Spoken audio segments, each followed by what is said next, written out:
ఇప్పుడు 30-35 ఇయర్స్‌లోనే స్టార్ట్ అయ్యేటప్పుడు జనరల్లీ ఎవరైనా సరే అరుగుదల అని ఎక్స్‌పెక్ట్ చేయరు. చేయరు. రైట్? సో, నాకేదన్నా బాడీలో డెఫిషియన్సీ ఉండొచ్చు. లైక్ నాకు కాల్షియం డెఫిషియన్ ఉండొచ్చు. సో, మీ దగ్గరికి వచ్చేదానికన్నా బిఫోరే అలాంటి ప్రికాషన్స్ అన్నీ కూడా అస్సలు ముందే అటువంటివి తీసుకొని ఏమి ఉండవు. ఈ యంగ్ ఏజ్‌లో వచ్చిన మోకాళ్ళు అరిగిపోయిన మోకాలు నొప్పి ఎందుకు వస్తుంది? కారణం ఏంటి? అంటే ఆ నీ జాయింట్‌లో ఏమేమి పార్ట్స్ ఉంటాయి? ఏమేమి దెబ్బతిన్నాయి? ఏమేమి అరిగినాయి? ఇది ఇంపార్టెంట్. సో, దాన్ని స్కాన్ చేసి కనుక్కోవాలి.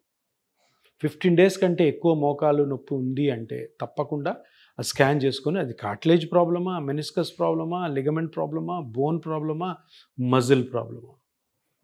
ఇది అల్ట్రాసౌండ్ డైనమిక్ స్కాన్ తోటి హ్యాపీగా కనుక్కోవచ్చు. ఎంఆర్ఐ కూడా చేసుకోవచ్చు. ఎంఆర్ఐ అన్నది కొంచెం ఎక్కువ టైం కన్జ్యూమింగ్, పెద్ద మిషను, ఎక్స్పెండిచర్ ఎక్కువ ఉంటుంది. అల్ట్రాసౌండ్ స్కానింగ్ తోటి నీట్గా అన్నీ అర్థమవుతాయి. ఒక ప్రిలిమినరీ డయాగ్నోసిస్ ఇంకా ఏమైనా డెప్త్లో కావాలనుకుంటే అప్పుడు ఎంఆర్ఐకి పోవచ్చు.